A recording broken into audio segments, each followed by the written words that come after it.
நம்ம டெய்லி காலையில எந்திரிச்சு பார்க்குற ஒரே உருப்படியான வேலை, வீடு வாசல கூட்டிட்டு கோலம் போடுறது தான். இப்போ வர வர கோலமும் ஒண்ணும் ஐடியா ஒண்ணும் சரிப்பட்டு வர மாட்டேங்குது. சும்மா காலையில கொடி, பூன்னு வரைஞ்சு விட்டுட்டுருந்தேன்.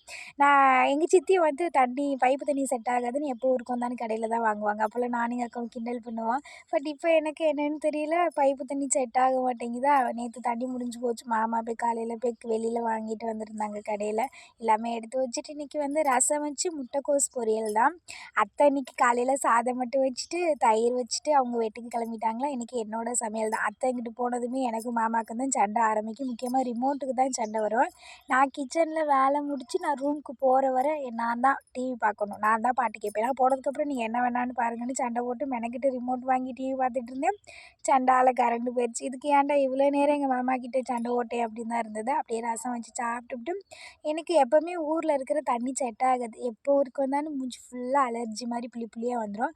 பட் இந்த டைம் ரொம்ப அநியாயத்துக்கு நெத்தி இத்தின்னு அநியாயத்துக்கு வந்திருந்தது. அதுக்கு நான் எதுவுமே பண்ண மாட்டேன். பட் ரசத்துக்கு தக்காளி கொஞ்சம் அதிகமாகிடுச்சின்னு பாதி கட் பண்ணி வச்சுருந்தேனா, சரி லைட்டாக அதை மூஞ்சியில் போடுவோம். அது எப்படியும் போகாது. அதுவாக விருப்பப்பட்டு போதும் இவன் மூஞ்சியில் இருந்ததுன்னு நினச்சி போனால் தான் உண்டு. பார்க்கலாம்.